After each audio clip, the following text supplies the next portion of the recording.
taxes was taxing. Now taxes is relaxing when you file for free. I can file for free? TurboTax Free Edition. Roughly 37% of filers qualify. Simple Form 1040 returns only. See if you qualify at turbotax.com/free. I can file for free. Now this is taxes. File for free with TurboTax Free Edition and get your maximum refund. No schedules except for Earned Income Tax Credit, Child Tax Credit, and Student Loan Interest. See if you qualify at turbotax.com/free. This is a More Than Just podcast production.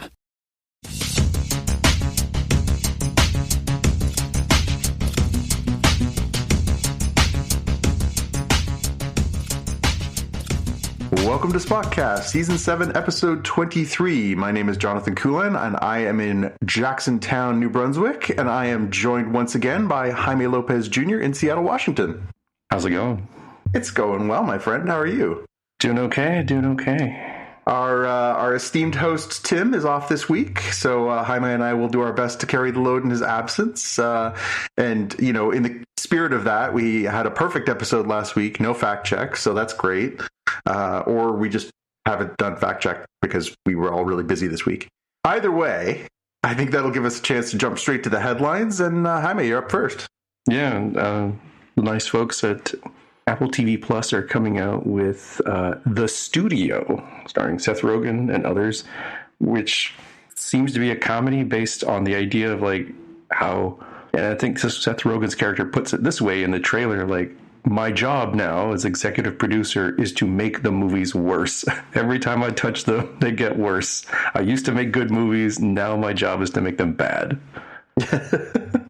Unintentionally, but just like my studio notes will make this movie worse. So it's got that kind of vibe to it. Yeah, it looks funny. I saw them doing a bit about this at one of the awards shows. It was Seth Rogen and Catherine O'Hara did a little stand up bit, and you know, the cast looks really fun. I mean, it's the two of them. It's Ike Barinholtz from Mindy Project. It's Catherine Hahn, who is obviously one of our favorites. And yeah, it's a pretty killer cast, and it's pretty funny looking show. And you know, one of the things that Hollywood does do well is those like taking a good fun time with itself, right? Yeah. And in this one, it starts on March 26th for the show. This article from The Verge that we'll have in the show notes, for those of you transporting home, says it, you know, similar-ish concept to HBO's The Franchise, which I realized I saw the previews for, but I don't think I've ever actually watched myself. Did you end up watching that one? I didn't, and you know, I watched the trailer for it, and it looked funny, and I like some of the cast, and I had intended to, and it completely slipped by my radar, and now I know it's over with. I can actually sit down and watch it. I might just do that. There we go. Yeah, I'm in. I think it's interesting, and I think it's a little telling that this is what they've got as their next thing after Severance wraps. You know, they're coming off a real heater, a lot of interest in Severance. The fact that this is the thing that they're leading from Severance into speaks to that they might want to try and keep some of that audience around. They don't have people doing the Lopez calculus on this. Yeah, exactly. And a little bit of a taste change because they went through Dark Matter, sci-fi, Silo sci-fi, Severance sci-fi. So yeah, they can expand that out to comedy. It probably gives you a little bit of a breather in between the seasons of the other ones, as well as makes it known that people are like, hey, there's Shrinking is out there. I think it's comedy or dramedy. I've not seen those, but I think those have been well recommended. And they've recently brought back Mystic Quest, which I know you enjoy. And again, I think, yeah, you're right. It sort of seems like as we come out of winter, they're entering their funny phase. Right. Cool.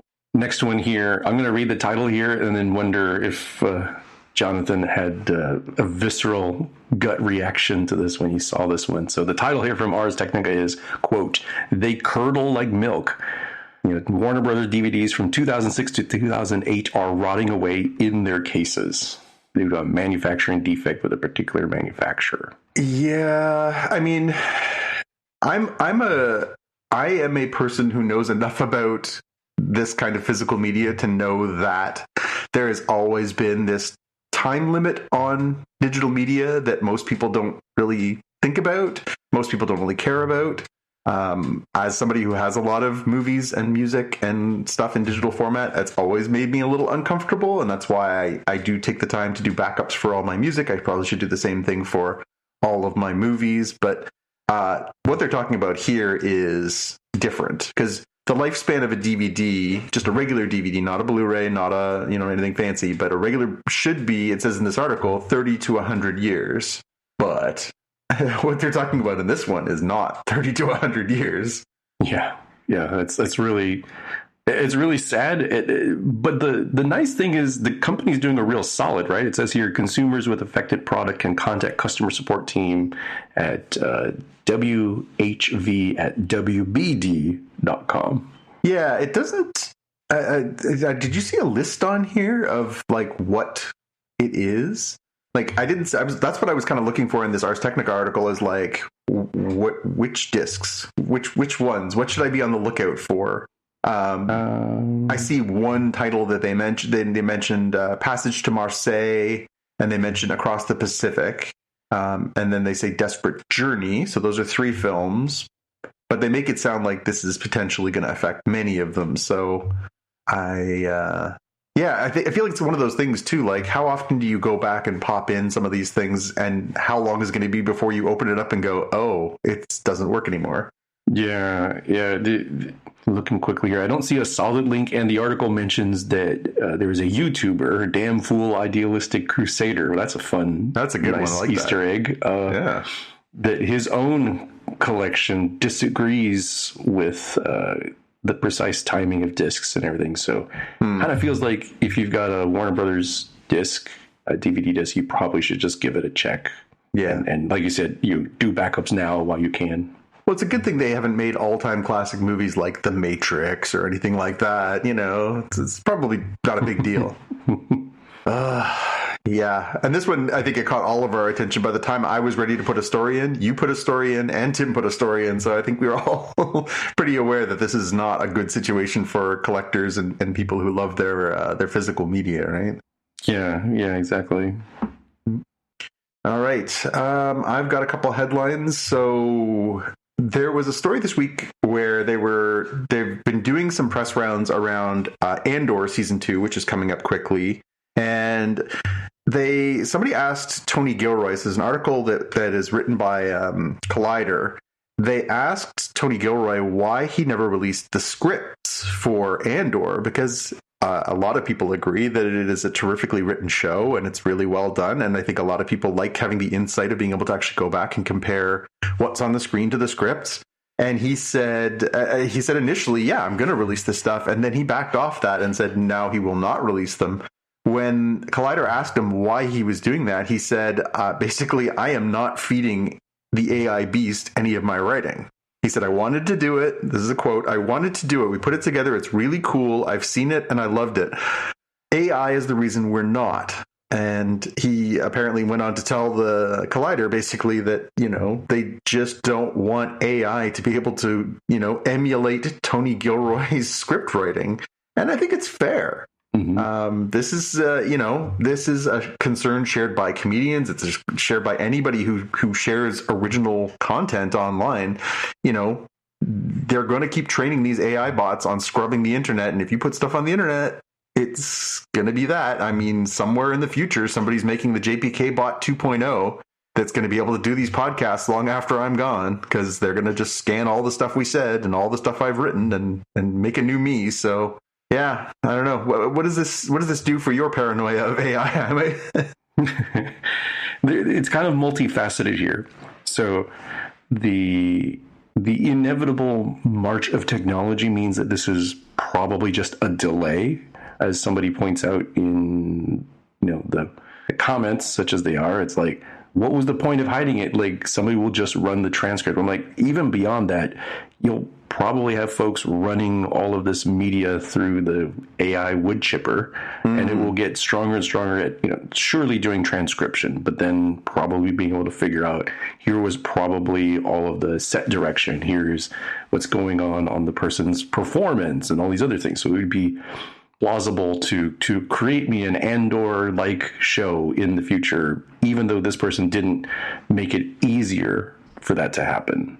And so this is a little bit of a minor protest that long term doesn't work out. But who knows how long that delay is? Because like the saying that comes to mind is I worked for a CEO once at a young company, and it was a company that produced this technology that was used by others. And quite often the others were not even our customer. It was, like the cheapest contractor the customer could find. So we'd often be in these battles with the cheapest contractor that could be found of like, hey, man, it's not our fault. Like, you guys are not using it correctly. Yeah. And the CEO in one situation told our team, he's like, look, they're going to throw rocks at us anyways, no matter what. Let's not hand them any rocks to throw at us. And I think that's the spirit here of like, look, even if the AI is going to do its thing, I'm not going to make it easier for the AI. Yeah, well, that's a great way to put it. I think we've all seen some of these examples. I think recently there was a lawsuit by Sarah Silverman, the comedian. There's been a few people who are pretty upset because when you have a very specific way of approaching things, whether it's an art style or a writing style, you feed enough of that content into these machines now, and they can start to make a pretty decent impression of what you do. It may not be quite as inventive, but give it enough time and enough content, and it's pretty eerie. So, yeah, I could see why they would be ticked off if they see this threatening their livelihood or also threatening the livelihood of people in their craft going forward. Again, I empathize, but yeah, what a weird situation. And, again, kudos to Tony for saying no. Again, he's got enough clout that he can be like, I'm not doing that. Mm-hmm. Mm-hmm. We'll see where this goes. Last thing for the headlines, I saw that they are making a film version of the book upon which the Tom Cruise movie Edge of Tomorrow, or Live, Die, Repeat, is based. And so originally the book is, it's an anime book, it's a manga book called All You Need Is Kill. And that was it was what they call a light novel or a short story to a manga to a Hollywood live action movie. And now they're turning it back into an anime. There's a trailer up on YouTube. We'll have that link in the show notes. It's only about 40 seconds of visuals. It looks really cool. And I got to be honest, my first thought was, I don't have to watch a Tom Cruise movie, because I've heard lots of people say that movie is really good, but I just can't stand that actor. And now I don't have to watch him. I could just watch this beautiful looking anime and get the story. So I'm very excited. Did you have a chance to check this out? Yeah, it looks like a pretty cool one, and it is disappointing that it just says coming soon. It's like, what do you mean soon? What is soon? There should be a date, a month at least. It always a bit of a troubling sign when there's nothing after soon. But it looks really neat. Like the visuals are really, really funky. Like I love when things are. If you're going to do an animated thing, go all out. You're not constrained by. Can we do this and make it look realistic? Like, it doesn't have to. That's not the point. And this looks fantastical and colorful and bright and just really, really interesting. So I'm down for this. And also, I don't have to hear Tom Cruise talk. So yeah, I'm in. This meets all my needs. All right. Well, that brings us to the main part of the show. This week, we're going to talk about Star Trek Prodigy. We've got another two-parter to talk about, and we've got some Severance, we've got some Daredevil, and we might even talk about a little Invincible when we're done. So let's get started with Star Trek Prodigy. We are this week continuing our way through season 2. We're doing episodes 15 and 16, which is Ascension Part 1 and Part 2. Jaime, I don't know how recently you rewatched these, or if you're rewatching them and to as we refresh yourself. Yeah, I'm trying to keep myself relatively fresh because it has been a while. So as these are coming up each week, I'm watching them freshly new to remind myself. So now, having seen this not once but twice, tell me your impressions of this. I guess we'll just do it as a two-part. There's no point in breaking it up because it's all kind of one story. Yeah, I think again, reminding folks that this is a family show and mostly like a children's show that the parents can watch with them. I think getting to this two-parter, it was telegraphed in advance, not the specifics of how this would go down, but I think it was pretty clear to me when Zero got a corporeal form. I was like, yeah, they're definitely going to sacrifice themselves somehow, because that was not a thing that they needed to do before as a Medusan. And sure enough, they heroically do that as their body's falling apart. There's timey-wimey temporal weapon stuff that is threatening, particularly in the second part. And it's like, all right, you got to go. Here, kids, you may not have seen, Wrath of Khan yet, but you got to learn what happens when your crewmate has to sacrifice something. Exactly. Yeah. Or the needs of the many who, have a body that's breaking down anyways, or the needs of the few. Yeah.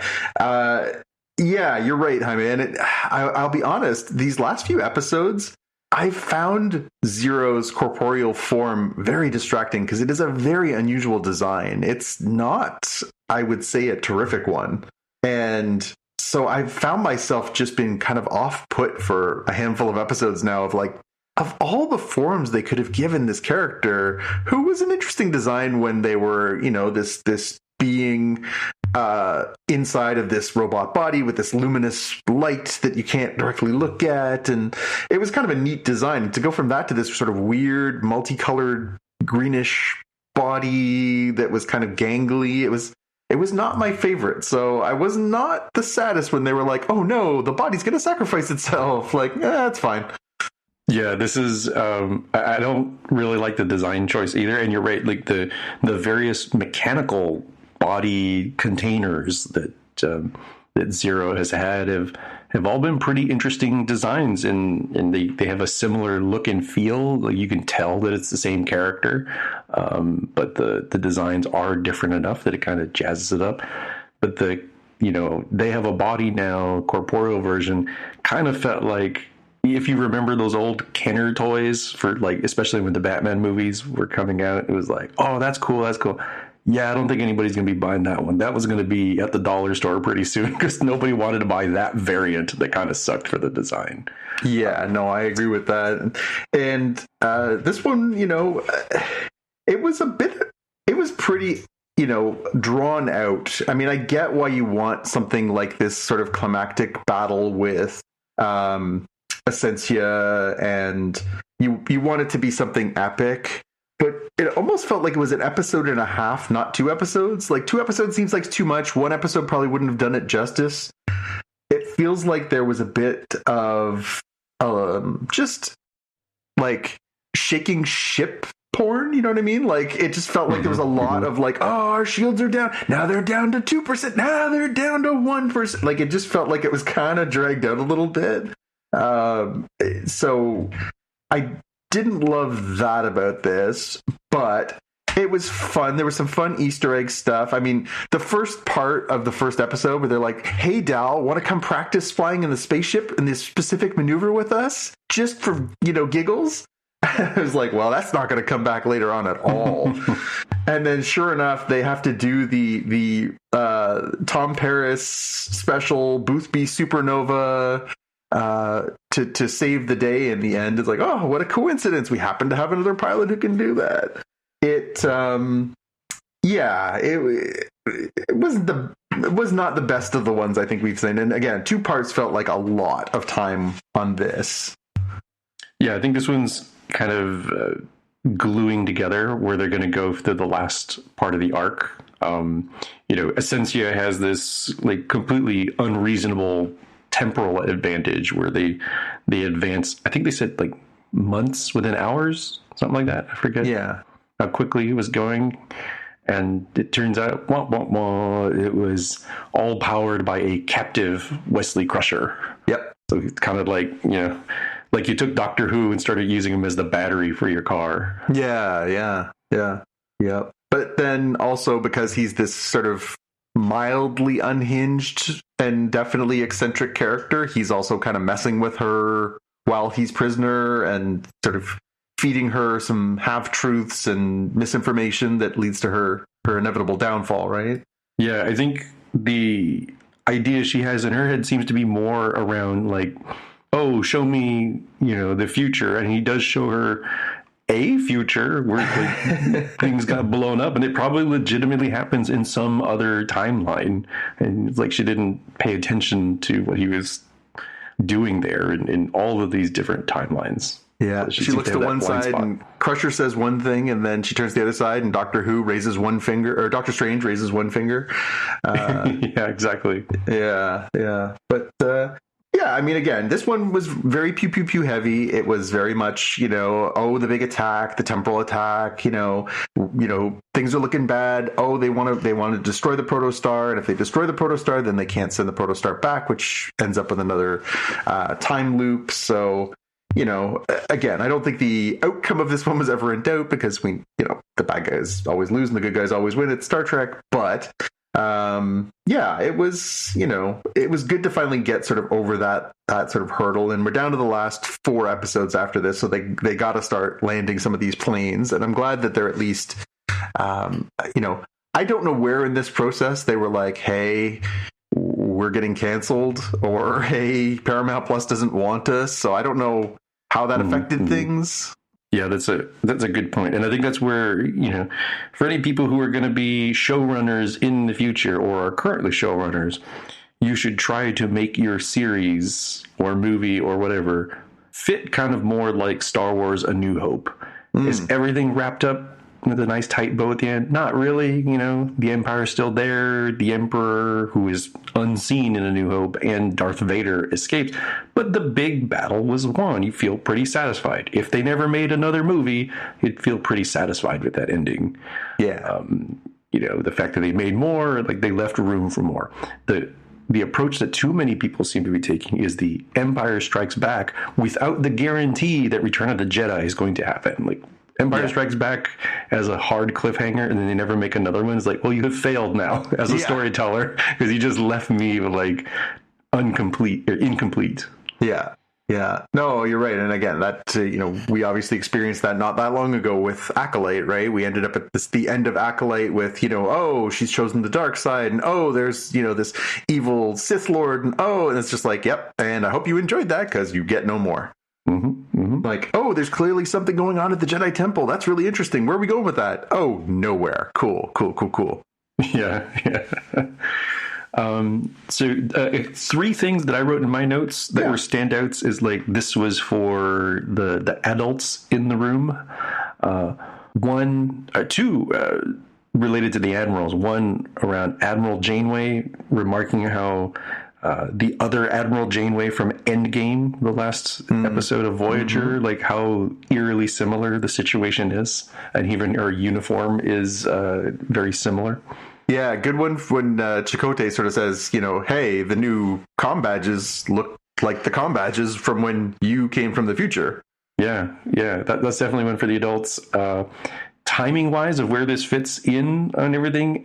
The reason they kind of had to go it alone, Admiral Jellicoe says, because Starfleet's busy with the Romulan evacuation. Yeah. The one that we learned the timing from, Picard. And the less obvious, but kind of feels intentional to me, there's an image, a really zoomed out image, where you can see the entirety of Ascensia's massive, overwhelming ship. And from the side, you can see, I believe it was Voyager in view. And Voyager is tiny and kind of almost in profile. And it really reminded me of seeing Star Trek 2009, where the Enterprise, the Kelvinverse Enterprise is facing up against the mining ship, Narada, the big mining ship. Like it felt really intentional. Like somebody said, that image there, do our version of it because that will be a fun little callback. That's actually a really good point. It occurred to me just like the scale at which they were working. I thought, that's interesting. You don't usually see that level. Like it's like the Millennium Falcon and the Death Star, basically. But you're right. That actually was a pretty good echo. Good call. Again, putting a cap on this is like, the Fisher-Price babies for Star Trek for kids, getting them introduced, have callbacks and other things the adult in the room can watch. Like that's where I kind of grade this series a little bit lighter because I'm like, there's tropes, but it's kind of teaching you Star Trek tropes to begin with is what it feels like. Yeah. Yeah, and then again, not in a bad way. And, maybe there are, in fact, younger people who are getting into this and, this is their entry point. Considering how hard it is to find this in some countries, maybe not, but I don't dislike the idea of starter Trek. I just think, your mileage varies depending on your level of fandom / patience, because there are times where you're like, they really do kind of telegraph stuff sometimes, and you're like, okay, I get it. It's a kid's show, and I need to be less critical, but also I love Star Trek, and this is all we have to work with right now. So, yeah. All right, well, let's move on to Severance. We're going to talk about Season 2, Episode 8. This is Sweet Vitriol, and this episode answers the big question about where has Harmony Cobell been all season. I've had a noticeable absence of Patricia Arquette and her weird character, Harmony Cobell, since I think Episode 2 was the last time we saw her, so it's been quite a while. And her name has come up the last couple episodes about, maybe, Devin, Mark's sister, is going to call her and, bring her in to help with what's going on with his issues with his severance and his reintegration. But here we get pretty much a bottle episode, right? We get Harmony Cobell goes home. What did you think of her trip back to Salt's Neck, which conveniently is actually Fogo Island, Newfoundland here in Canada? Yeah, I kind of was wondering about that myself. I'm like, well, it's not Vancouver, that's clear to me, but it definitely is somewhere in Canada is what I was thinking, given the off the coast of Newfoundland. Yep. Yeah. I like this episode a lot, and I wonder if there's definitely folks on the interwebs who didn't, and I think some folks are a little frustrated because the main thrust of the story hasn't moved forward in 2 episodes. The previous one was all about what the heck is Gemma up to, and this one is what's up with Cobell, and the main, Mark S. and Mark Scout storyline hasn't moved forward. But I think this is really important. Both of these episodes are really important, side stories that loop into like, oh, okay, here's a reminder of where things came from and where they might be going.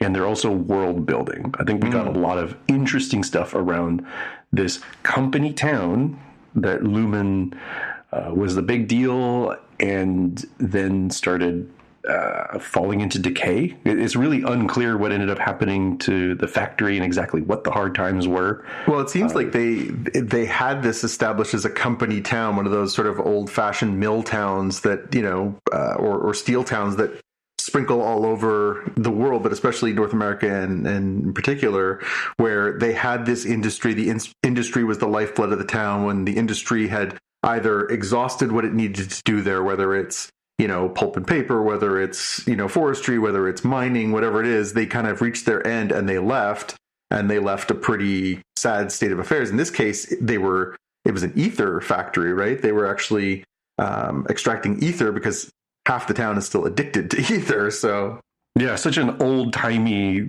turn of the century sort of thing to be addicted to, right? Not methamphetamines, not cocaine, not even marijuana. It's like ether. Yeah. But yeah, it's pretty dark episode. Just the way that it's shot, and as well as the story, it's very monochromatic. And to have this story of this character who we know is unhinged and has done some pretty awful stuff. And this episode kind of does its best to show you how we got to this point by showing you, hey, she was basically indoctrinated into this corporation / church as a child. She was, somebody with natural gifts and aptitudes. She was sort of, elevated to this, this high position. She was a true believer. And so was her aunt, but her mom wasn't. And they're trying to make her into a somewhat more empathetic character. So I guess the question I really have for you is, having watched this where she's obviously devastated going back to the place where her mom died, dealing with her crazy aunt, and then she's already ticked off with Lumen because she feels betrayed. We find out in this episode that she is actually the person who created Severance, not the CEO of the company, Jaime. And so I guess my question to you is, after watching this episode, it was a pretty brisk one too. It was like 37 minutes. Do you feel more empathetic towards Cobell? Or are you still like, yeah, the ends don't justify the means, or the means don't justify the end? I don't know. I wouldn't say empathetic, but I do have that, I understand, but I do not condone with her actions, right? It takes her character in a direction of being a little bit more well-rounded and understandable, closer to things I mentioned before, a Gold Dukat or Magneto-like character. Like they're totally villains. It's always clear, but you kind of understand their perspective and why they think they are more heroic than the world does. Yeah. From her perspective, it had, not necessarily the easiest life, and their whole cultish Hitler Youth, weirdo thing that they do in Lumen, and having that whole, they have so many weird names. What was it, like Guiding Frost or something? Like they call it something like that for like, oh look, you it's like you've gotten to Eagle Scout or whatever the equivalent is in the Girl Scouts for honor sort of thing of joining this club. And then you kind of understand a little bit more why she gets a little bit more leeway than a lot of other Lumen employees do for somebody who's hypothetically like, well, they just fired her, they just canned her. Like, what? Why are they not just cutting her off completely? It's like, oh, because somebody somewhere realizes if she provides evidence somewhere, or heaven forbid has like, a dead man's switch that's going to alert the entire world about the fact that there's her designs and she can show the original designs. Like, we're kind of screwed as a company. So let's treat her with not kid gloves, but like very carefully and cautiously so she doesn't attack. Yeah. Fair point. I wonder if, I guess my question coming out of this is her motivation to get this evidence so that she can get her job back? Is this so that she can then expose Lumen as hypocrites? Like, what do you think her end game in all this is? Does she want credit? Does she want her job? Does she want to ruin the family? Like, what do you make of this, that her motivations are?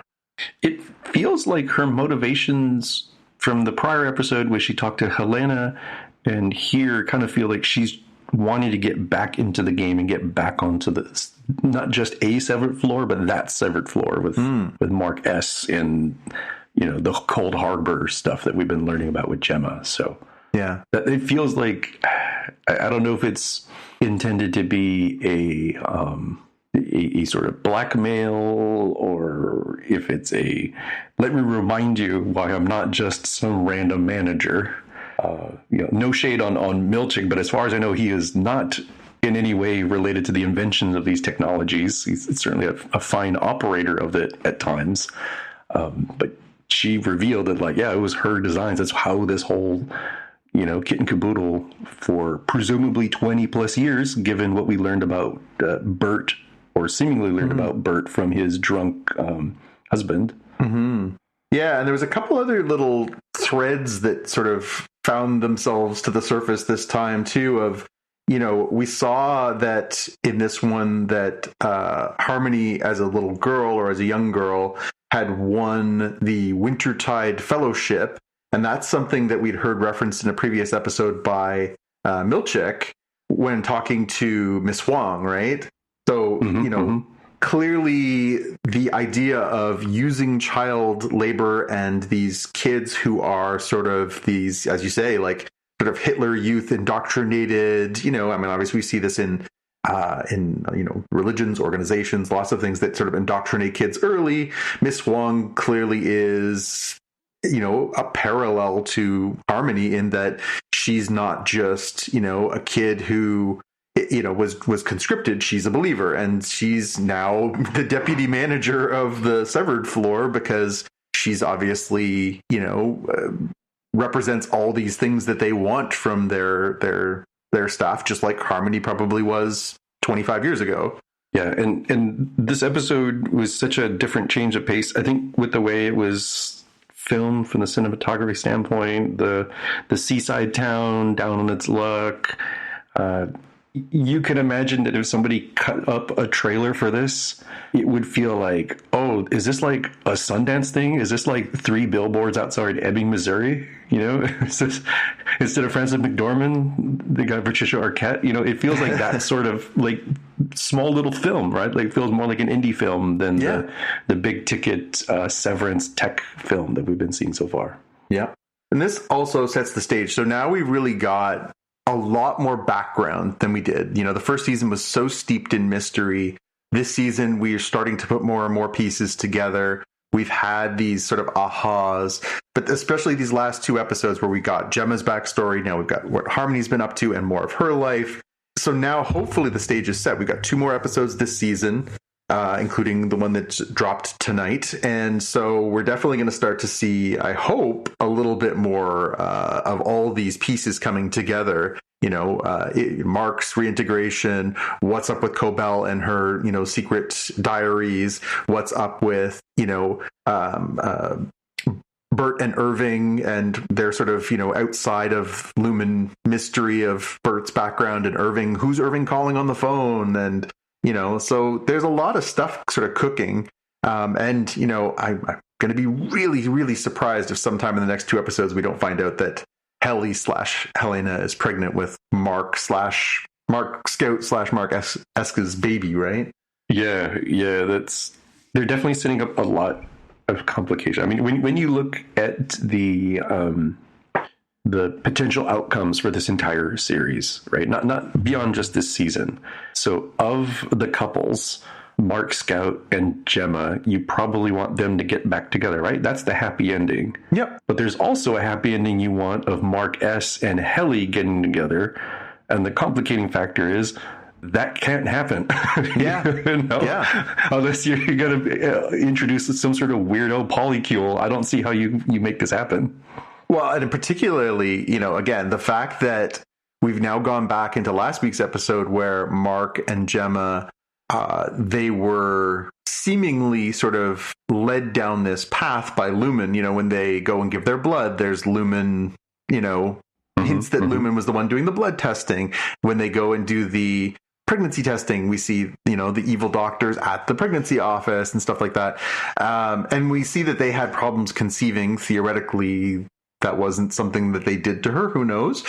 But also, it would be interesting if, that was their storyline of they couldn't conceive, but then he ends up getting Helly or Helena pregnant too. So that's another complicating factor. But yeah, I mean, this is, it's funny because at times it seems like very high level science fiction, just sort of exploring, what does it mean to work? What does it mean to interact with people every day, but not really know them? All these kinds of high level erudite things. And sometimes it feels just a little bit like a nighttime soap opera. There are times, just a little bit. Meanwhile, what's his name is having an affair with his wife as an innie and an outie. So it's like, we're really going down the rabbit hole here. All right. Well, I think we're looking forward to these next 2 episodes. Hopefully we'll get a good landing. Now, a word from our sponsor. All you homeowners have unique needs. Some feel the need to leave up holiday decorations year-round. Others have the need to use their garage as practice space for their new metal band. And because each homeowner has unique needs, Geico helps you get the right coverage for your home and what's in it. That way, you get exactly what's right for you, even if your needs are unique.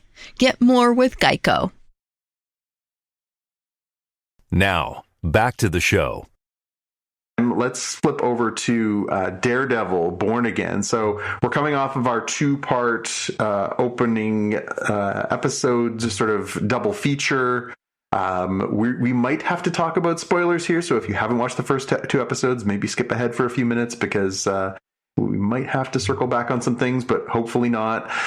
So this is Daredevil Born Again, Season 1, Episode 3, The Hollow of His Hand, which is obviously a reference to the Lord, which, in a show where we're dealing with the lead character who is, still seems to be a practicing Catholic, is interesting.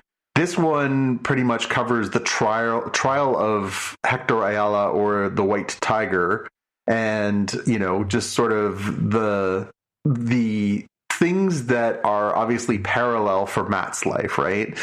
can you be a good person and do bad things? Can you be a vigilante and also, be somebody who's a good person? All these parallels between what Hector's going through in his trial and what Matt has been living as his reality, right? Yeah, it's definitely putting that tension front and center, right? That we saw from the first couple episodes of giving up the Daredevil mantle and saying like, maybe there's other ways I can contribute positively to society. My elevator pitch for this one was Law and Order MCU. Yeah. It was predominantly trial. Yeah.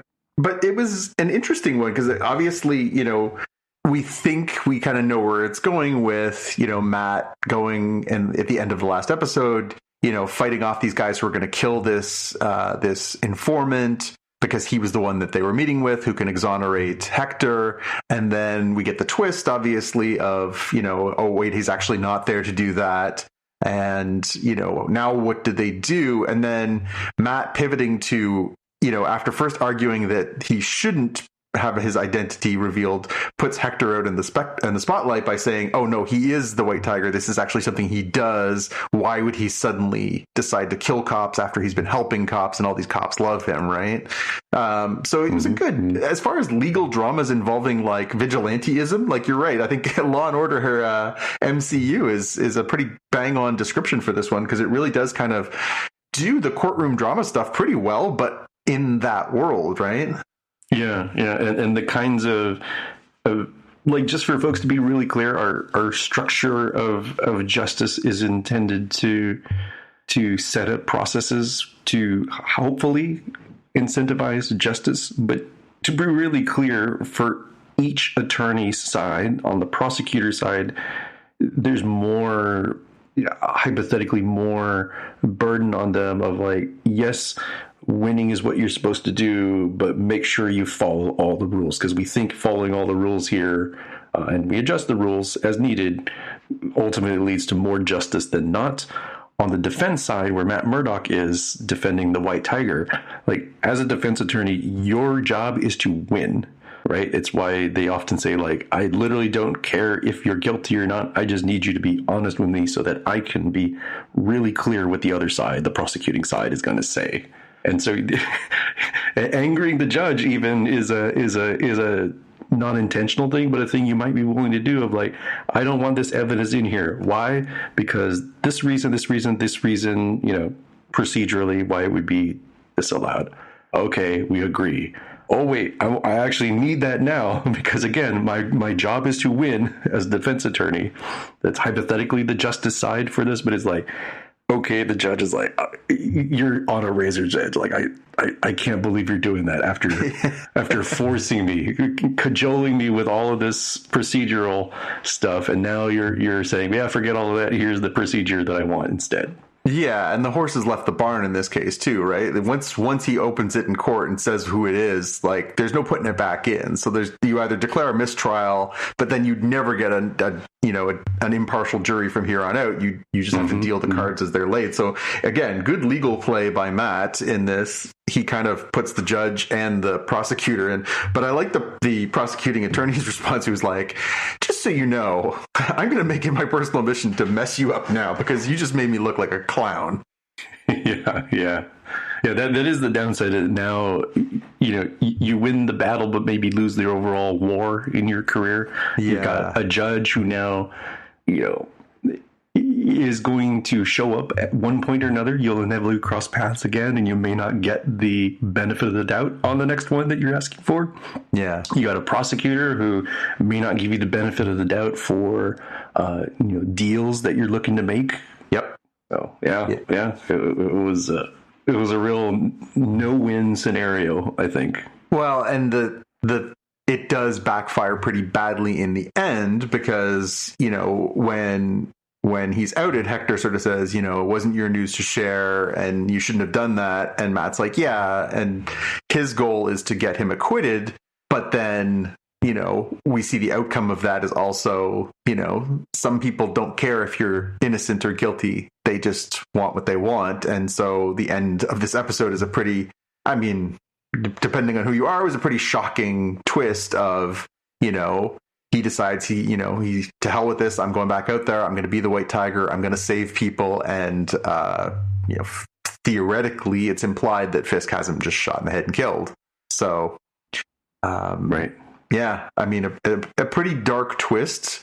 Again, not super surprising in the comics. The Hector version of White Tiger is replaced by another character. So that is, something that I think that they seem to be steering towards. But it was still a pretty shocking twist to go from, we think we're going to get him off, to nope, looks like he's screwed, to nope, we finally got him off, to he's got a hole in his head, is a pretty good twist. And again, in a tight, 45-minute episode. So pretty good stuff. I mean, if this show can straddle engaging legal drama with action, and this was a light on the action episode, it's going to be a real fun series. I like the way they're approaching this.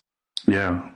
And the quote I have here that feels like it applies just as much to Matt Murdock as it does to the White Tiger is, the mask doesn't make the man. Yep.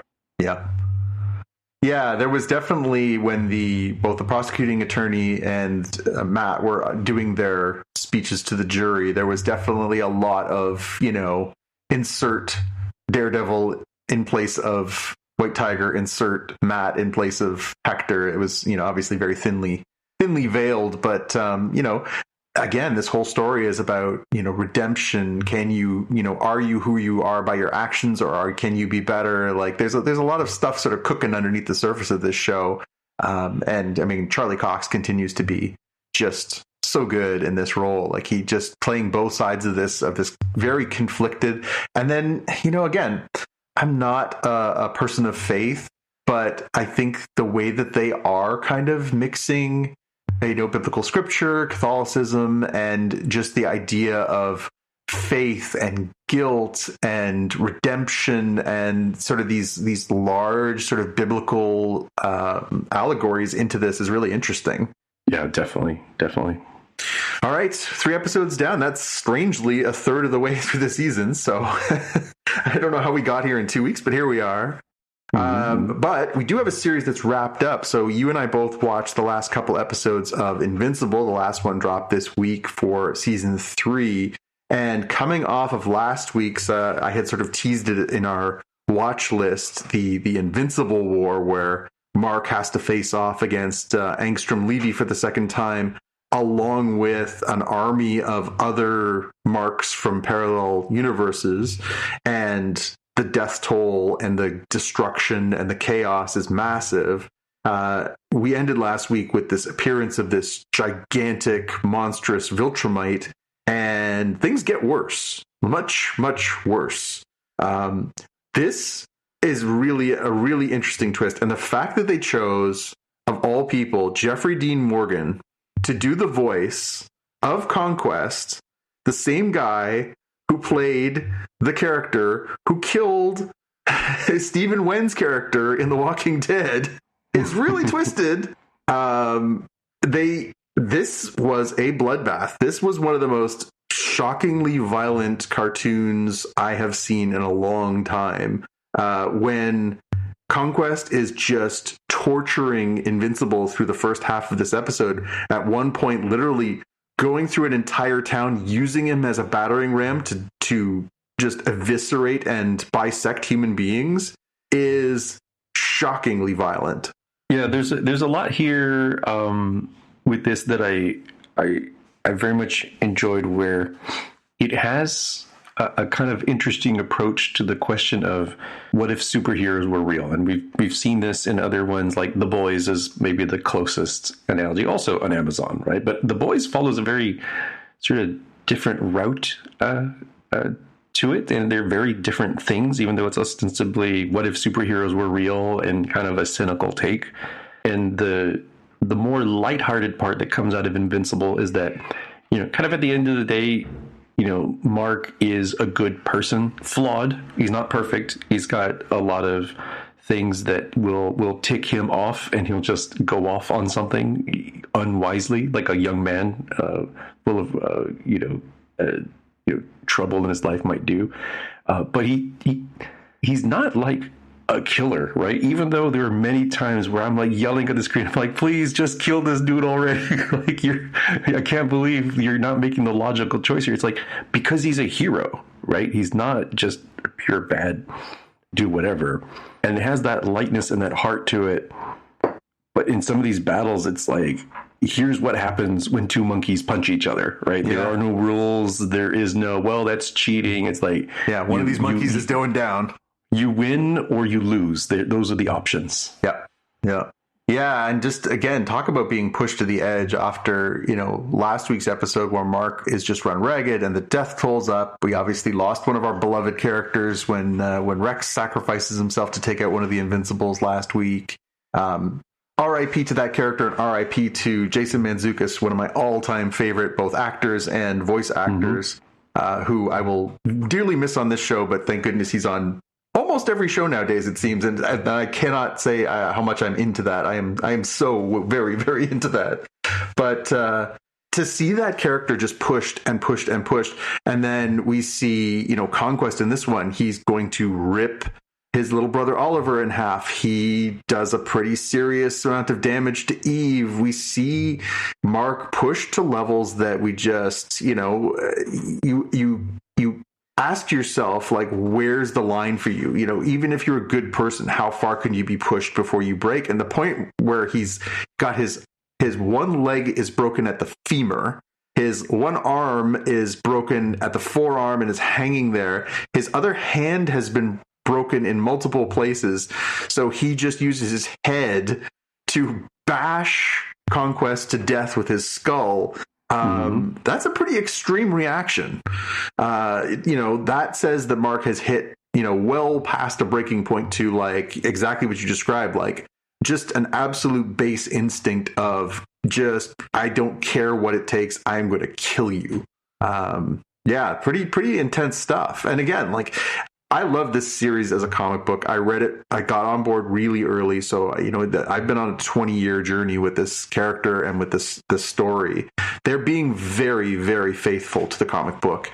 One of the things that I have always loved about it is that Robert Kirkman, who is the writer, along with Ryan and Corey, who drew it, have always had this sort of moving forward vision for this character. It's not like they constantly reboot. It's not like they're doing, like, this is telling one story about one character over the course of like 10 years of his life, from, high schooler to adult.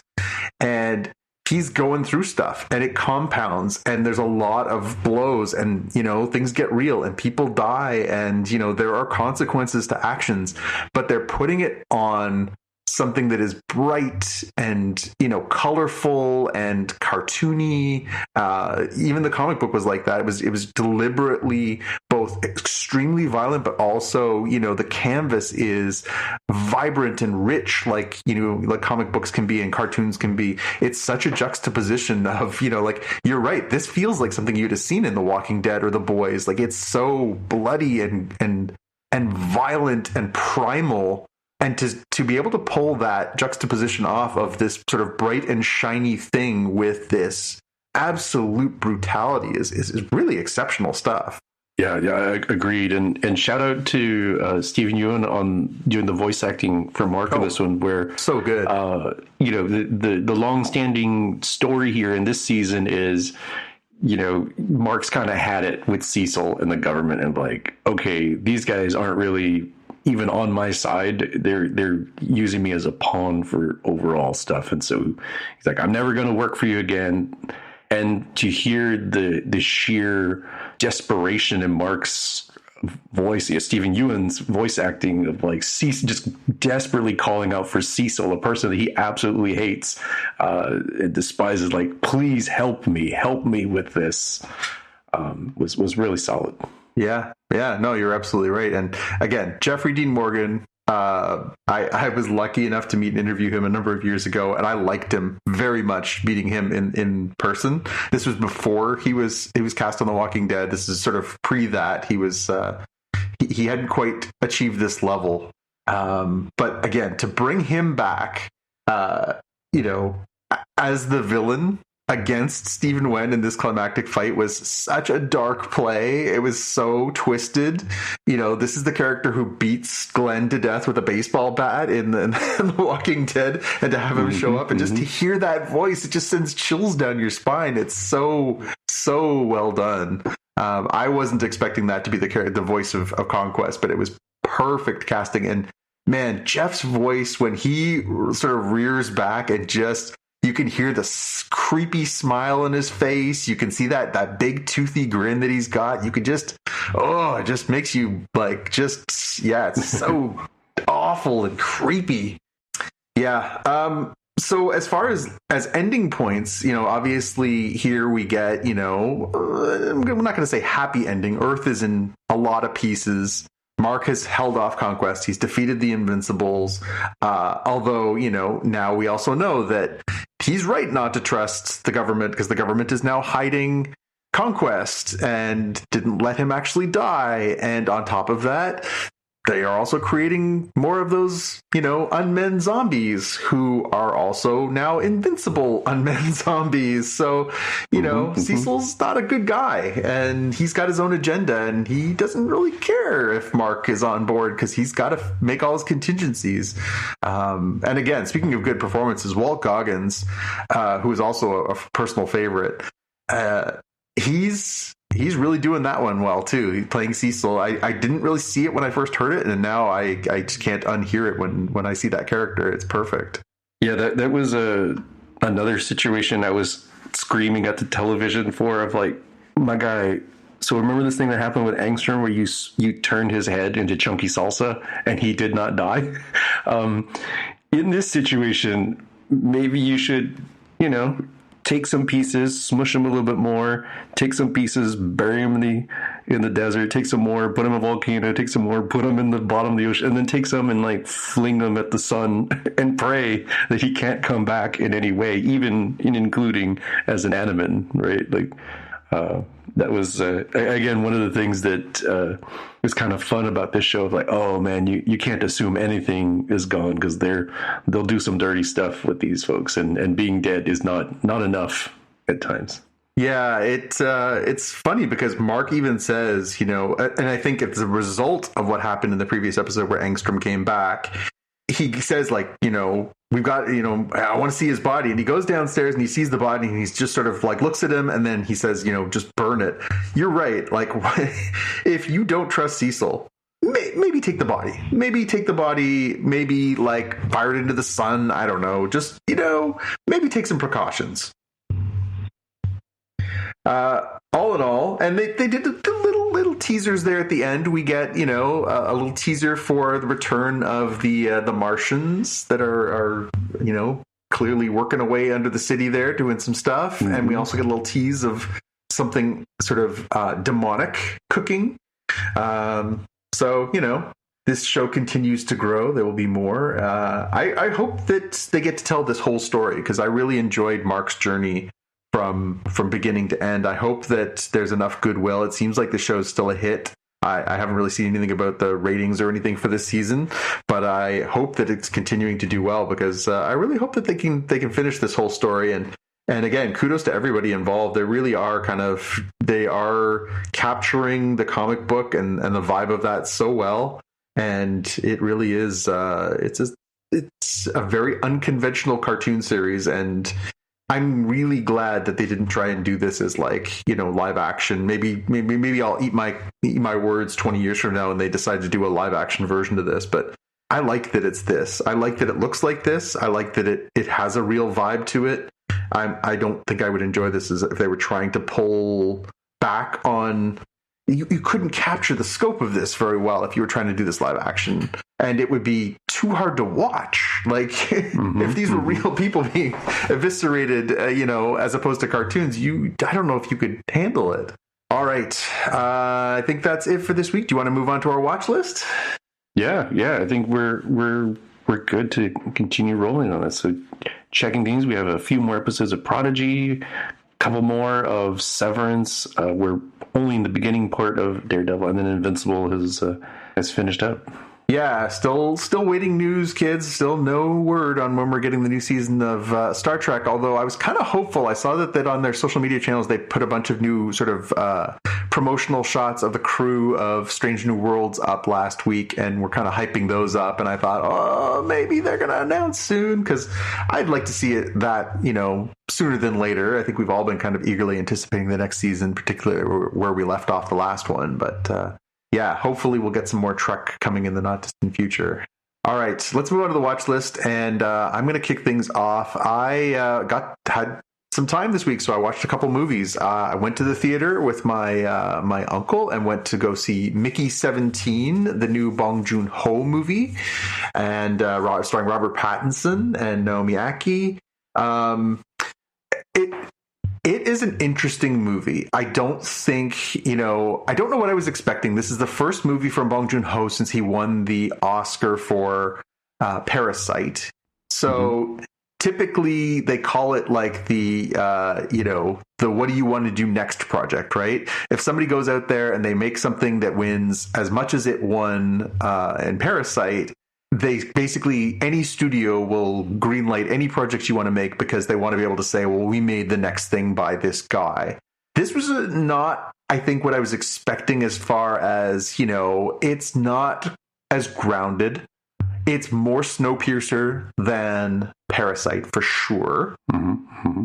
But if you've seen a bunch of Bong Joon-ho's movies, sort of he has a way of writing and a worldview that is sort of a through line to a lot of his stuff. There's a lot of stuff about class. There's a lot of stuff about inequality and society and classism. It's he definitely likes to explore a lot of these things. Mickey 17 definitely does some of those things, but it's also funny. It's a satire. It is a farce. At times, it's definitely, it has some poignancy. It definitely is a reflection of time. There is a character played by Mark Ruffalo who plays this sort of larger-than-life character. He may or may not be an allegory for a certain pumpkin-headed American character who's got these big, shiny teeth and sort of loves to hear himself talk, and he's somewhere between religious leader and political leader. Let me know if this clicks in as to who I might be talking about. He is, if you enjoyed Mark Ruffalo in Poor Things, where he's playing this sort of over-the-top, a boorish aristocrat, you will love him in this. He is just devouring the scenery. He is really, really just going for it. But ostensibly the story is about this character played by Robert Pattinson who runs afoul of a crime boss. He owes some money and he decides to get off planet, so he volunteers to join this space force that's going to go colonize this planet, and he isn't really qualified to do anything, so he ends up getting the worst job, which is basically as a specimen. And so his job is to basically go and die repeatedly in awful ways. And the promise is, well, we'll just keep reprinting you on this basically human printer every time you die. And then we're just going to put you back into danger again over and over and over again until we can figure out how to solve these problems. Like, hey, is the atmosphere breathable? Nope, you're going to die. Like, just all these different horrible ways that he's going to meet his fate. Where things get really interesting is when one of those missions that he's on goes sideways, and before Mickey 17 dies, he's rescued, but they've already printed out Mickey 18. So now all of a sudden there's more Mickeys, and things kind of go off from there. But it's set against this backdrop of just this very crazy kind of exploration of class and capitalism and sort of manifest destiny. And there's a lot of stuff layered in here. I'm not sure it all works, and I know I'm sort of rambling a little bit. I'm not sure it all works, but it's entertaining. Pattinson, I've never been a humongous fan. I did enjoy his Batman. I have seen some performances of his that I do enjoy, although not everything. I really thought he kind of crushed this. He plays, multiple iterations of this character, very similar, but with some distinctions. Again, very much like what we talk about with Adam Scott on Severance, where playing the same character, but playing the same character differently, depending on what's on his mind and where he is. And, so there's some interesting character stuff. And the supporting cast is tremendous. And I enjoyed the movie a lot, but it still felt a little uneven. It does kind of slide a little hard from comedy to earnestness to satire to farce to sci-fi drama, all kind of a little all over the place. But I was trying to place why this seemed familiar to me. And it certainly does immediately stand out as a Bong Joon-ho movie. If you've seen Snowpiercer, if you've seen Parasite, if you've seen Okja, if you've seen, some of these movies, you will immediately know that it's a Bong Joon-ho movie. And that's a great thing. He's very, very talented. But I read on, I think it was on a podcast I heard earlier this week, somebody make the comparison to Terry Gilliam.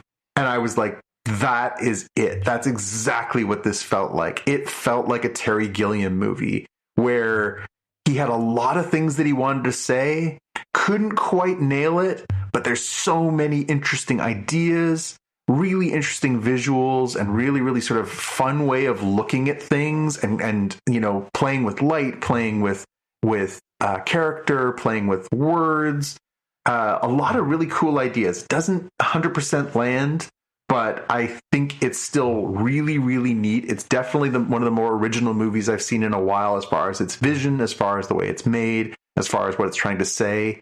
So if you got the time and you don't mind going to a theater, it's probably going to be another few months before it comes on to some kind of streaming service. I would say go see it. It's definitely a cool experience in the theaters. It's got enough sci-fi stuff to feel like, you're in it in the theaters. To sort of see something cool happen, but also it's got some stuff to say that's worth listening to, especially reflecting the times that we live in. So all that being said, I would say I would endorse Mickey 17. Worth a watch, very much enjoyable. I think the performances are really good, and I think you'll have a good time at the theater if you make the effort. Very cool, because I definitely do want to see this one. I'm not sure if I'm going to catch it in theaters, but it sounds like it'd be worth the watch. I think it's going to hold up. I didn't see Snowpiercer in the theater either, and I kind of regret it just because that movie's got a propulsiveness that I think would have been really interesting to see in the theater. It definitely has a similar vibe as far as, again, like it's the rich and the poor. It's the how do we get here? How do we get from here to where we are, the bottom to the top? A lot of stuff that sort of echoes throughout, the themes of his films. But I think this one would benefit from multiple watches, and I don't think it would actually be a bad thing to see it on a small screen, just so you can try and take it in a little bit, because there's a lot of stuff happening too. The other thing that I was able to watch this week was I finally got to watch the Lord of the Rings War of the Rohirrim movie, which was the anime take on Lord of the Rings that came out in theaters late last year. It's an interesting movie in that it made me realize as I watched it that I really like Tolkien's world. I think there's some interesting stuff to explore there, and I felt the same way about it that I do about watching the Amazon Rings of Power series, which is I just kind of like being here, and any of it is better than none of it. But it's also a little all over the place. It's probably a little too long. It's, as somebody who has consumed a lot of animation and animated movies, animated shows over the years, and who has a deep love of Japanese style animation, I gotta be honest, it wasn't the best version of that. Which kind of surprised me. I figured since it was a theatrical release, that maybe that would be the thing that would stand out was, well, it looked great, but maybe it wasn't the best story. But actually, it was probably, if you cut probably 20 to 30 minutes out of it, the story's not too bad. It's a little bloated. and digresses a little too much and is a little ham-fisted at times. But it's the animation that kind of let me down in a few spots where I was like, really? Like, we can't do better than this? Like, it didn't even, especially I think we got spoiled with like Star Wars Visions, some of the incredibly edge-pushing Japanese animation that we got to see in there. This just felt a little static, a little expected, which was surprising to me. That being said, they used some of the soundtrack from, The Two Towers. It was co-produced by Philippa Boyens, who, of course, is one of the co-producers of the original the 6 movies. It definitely had a Peter Jackson, Lord of the Rings vibe to it. It is contributing to the lore. Like, it definitely adds some things to the background of the Rohirrim. So if you add this to what you know about the story from The Two Towers and into Return of the King, it definitely adds some value there, but it also kind of is a little bit too close of an echo of The Two Towers, in that essentially the big piece of this movie is that they have to go to Helm's Deep and they have to defend it against an army. It's not an army of, orcs and Uruk-hai, but it's a siege. It's, the bad guys versus the good guys. It's, oh no, how are we going to make our way out of this? It had a lot of familiar notes, which, your mileage may vary. For me, it was like, well, yeah, I know where the story is. I know where the story's going. But yeah, it was good. I really enjoyed it. In spite of those things, I found my attention wandering a little bit when it got to some of the slow parts, but when it got kind of, the beats got going and, I started to invest a little more, I did enjoy the second half of the movie a lot more. And yeah, I would say it's definitely worth a watch. If you are a Lord of the Rings fan, or you're just looking, you don't mind, again, I'd be curious to know what other people think of the animation in this. But yeah, it was pretty good. I would say it's worth a watch for sure if you're a fan.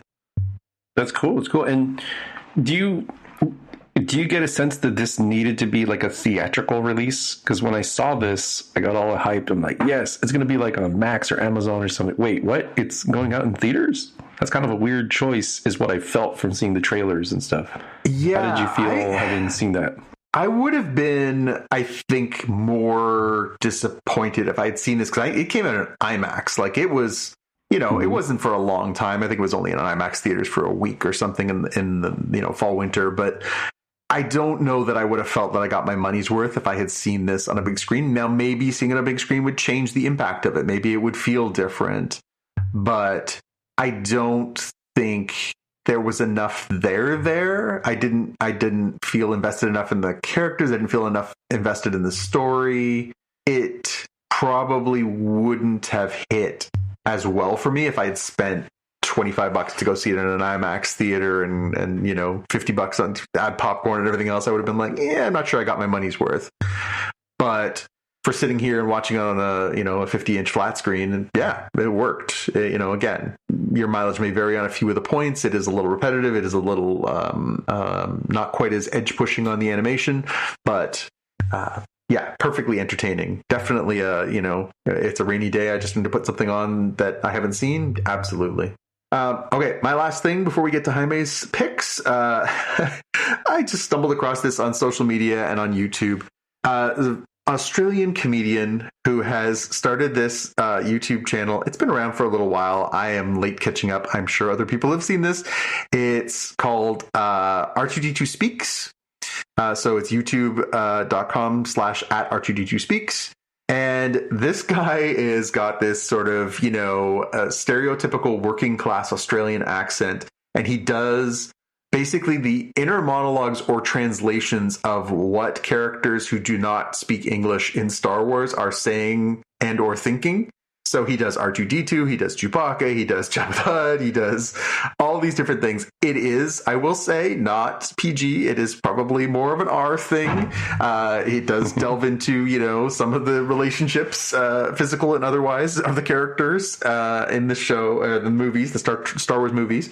But it makes me laugh. It's so stupid sometimes, but just, the scene in Empire Strikes Back when when Luke is talking to R2 and they're about to land on Dagobah, and instead of going beep de boop de boop and then hearing Luke's responses, he's just like, "Hey mate, why are we going down there? It looks like a bloody swamp." Like it's so stupid, but it's so funny. And just when you sort of like, well, okay, he's just sort of straddling the line. He comes up with these absolutely hilarious, filthy, inappropriate comments that you obviously never imagine coming out of R2D2.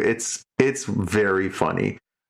If you're looking for a little bit of the lighter side of Star Wars and or the science fiction world, give this guy a look. He's funny, and it'll definitely perk you up. He does have a channel on a lot of the social channels as well. So he'll just, you'll be flipping through your social channels. This guy's thing will come up. You'll pop it on, and you'll laugh for a minute. Sometimes, especially in the world we live in right now, that's all you need. That's cool. I hadn't actually seen that, so I'm going to have to start watching some of these. Yeah. What do you got for us, Jaime? I somehow lost track that this was happening. So when I went in to watch Invincible on Prime Video, Amazon's like, "Hey, guess what? Wheel of Time Season 3. I was like, "Really? By the way, we also have 3 episodes." I'm like, "Yeah, I don't have time to watch that for the podcast." But I've often complained, by the way, just so folks are really clear, I've often complained about debuts dropping, like 2 or 3 episodes at once and feeling like, well, you maybe don't really have that, much of a banger the first episode. It speaks a weakness. Amazon is doing something completely different. I excuse them, or exclude them, I should say. I exclude them from that calculus. It's like they just love dropping 3 episodes and then going week to week. It seems to have nothing to do with first episode is kind of, it's boring, but then it gets good in episode 2. I'm like, there's no way of knowing what the heck they're doing with these. So I've enjoyed the first 2 seasons. I'm assuming I'm going to enjoy the 3rd season. I've never read the books, so that may or may not change your mileage, depending if you're a fan of the books. I know there's consternation about changes. I'm vaguely aware of some of and so I'm not grading it on that. I'm grading on like, I show up, I watch it on Prime, I enjoy, my time, and they helpfully have I want to say it's like a 3-minute recap of season 1 and season 2 right there on Prime. So you don't even have to leave to like YouTube or some out of band service to figure out what happened so many years ago on these many, many plot threads. Yeah, I watched, I think, the first half of the first season, and then it just kind of fell away from me and I never kept up. Give me the sales pitch on wanting to stick with it. It does some interesting things with how this whole lore works, right? So we made our funny ha-has of like, Aes Sedai, that's basically like Jedi. I'm like, yeah, it kind of is like Jedi, but like, what if it was only ladies, except it used to be dudes, but then they sort of corrupted and went dark side. So the extra twists there make it kind of interesting on how they're dealing with that whole Wheel of Time concept of you're sort of born and reborn and everything keeps going, and then every once in a while a dragon is reborn and might help end the world, or hopefully, as the Aes Sedai breaks the wheels so we can just get out of this endless cycle of boom and bust. So I'm not going to, and I can imagine that you probably ran out of time, and I would not have recommended this over many of the other series that we've had in competitions. I totally get that. It's sort of the next tier down from those. So not as filler, but like as it's getting kind of lean towards what's up with Paramount Plus, what are you going to show me? It's like, hey, Prime Video's got stuff for you to watch. Yeah. I'm glad actually that things are going to ease back soon. Invincible's just finished, as you say. Couple more severances. We were getting down to the end of our rewatch of Prodigy season 2. I was like looking to see, what's coming up. I'm like, okay, well, Doctor Who's coming, Daredevil's going, okay. I was like, am I looking for a new show? And then I was like, actually, Amazon just did me a solid and dropped like 6 different Oscar contending movies from late last year, where I'm like, okay, that's what I'm going to do when I've got extra time now, is just sort of work my way through some of these movies that I haven't seen. So that'll be my go-to before I dip into Wheel of Time. But Wheel of Time might be one of those ones too where I just wait for the whole damn thing to finish up and then see where it goes. I think like a lot of fans too, you know, you're right. There was a bit of backlash in the first season with, I don't like the changes. People who were fans of the book. I think I also had it in my mind, like, I'm not investing in another show that's going to get canceled after one season or two seasons where the story's not finished. And, you know, like, I think we've all gotten bitten in the butt by that from time to time. But yeah, I think I was a little bit dubious as to whether that one was going to land. So yeah, it's good to know that they've got a third season. Hopefully they're going to get to tell their story, and, you know, it'll be satisfying as a viewing experience in the end. Yeah, the calculus you brought up is kind of interesting. There is a definitive end to Wheel of Time. So the author, Robert Jordan, died before he could finish what was supposed to be like a trilogy, and it became like 17 books or something insane like that, of which I think the last one or two were finished based off of his notes by somebody else writing. As an aside, this is a thing that I 100% am taking the bet on. I'm like, that's happening to George R.R. Martin. Guaranteed. You heard it here, folks. Yeah. But in either case, so that's a little challenging. Like, if they go roughly book or couple of books per season, will they want to stick it out for, 8 to 10 seasons? Boy, that's a lot to ask. But at the same time, Amazon seems to, really try to coax the Game of Thrones watching crowd and say, all right, we're going to dump money into Rings of Power and we're just going to throw tons of money at this thing. And they seem to be spending pretty much tons of money, lesser tons perhaps, but still tons of money on Wheel of Time. So hopefully that makes it feel better now. As you mentioned, 3 seasons in, I'm like, okay, they're probably not going to yank the rug out from under me, or at least I'm going to be able to see more of it rather than a one and done season that leads to a hard cliffhanger. Yeah. Famous last words, Jaime. Famous last words. No, this is fine. I'm sure it's going to end. Oh, no. All right. Well, that's going to do it for another week for us. So, hey, Jaime, if people want to get in touch with you, how can they do that? I'm on Instagram as @DevWithAir. And you can find me on Instagram for now, and on Blue Sky as @JPKNews, or you can find me on YouTube at youtube.com/@JPK. And you can find our friend Tim on the socials as @TimMitra, TIMMITRA. I think that's going to do it for another week. So we'll see you in the future. Bye. Bye. You've been listening to the Spotcast podcast. If you want to find out more about the podcast or see the episode show notes, visit the Spotcast website at spotcast.com. If you have feedback or questions, you can get in touch with us on the website. If you like the show, please consider recommending us to a friend, writing a review on iTunes, or pledging any amount at patreon.com/spotcast. You can find details on how to help us on our website, spotcast.com/sponsor us. Thanks for listening, and we'll see you in the future.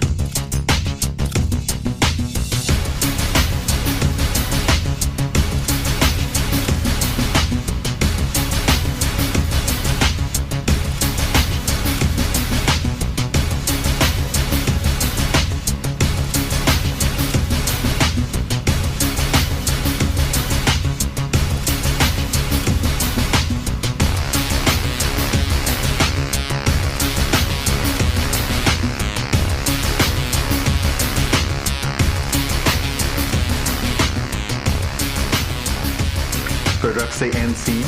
And scene. It probably needs less of that when there's only like 2 people. It's like calculus. Is the other person talking? No. Am I talking? No. Okay, good. Well, then I guess we're done there. Yeah. It's the third person, whoever that is, that ends up making it more challenging of like, actually done, or am I disconnected and the other 2 guys can't hear me? What happened here? Yeah. That is the challenge of doing an auditory experience as opposed to a visual auditory experience, right? Yeah. Anything new on your front? Anything good on the go? Give me some good news, Jaime. I need some good news. Good news. I feel like the only good news I have is around like you can totally disconnect from the news cycle and by the time you get back in, the flip-flop might have like been in the same spot. Yeah. You know? It's not great, but it's like a coping mechanism. Yeah. My challenge, I think, is that I'm just such a consumer. Like I'm because of my background, I'm always fascinated with all this stuff, but it just does become unrelenting even for people like me. So I will say that it's not a bad thing to have some sci-fi and some just unrealistic things to just sort of simmer in for a little while, just be like, I'm just going to watch something that has nothing to do with reality, and hopefully that will make me feel better. All you homeowners have unique needs. Some feel the need to paint their door a vibrant shade of blue. Others have the need to decorate their bathroom with fish, anchors, and other nautical items. And because each homeowner has unique needs, Geico helps you get the right coverage for your home and what's in it. That way, you get exactly what's right for you, even if your needs are unique. Get more with Geico.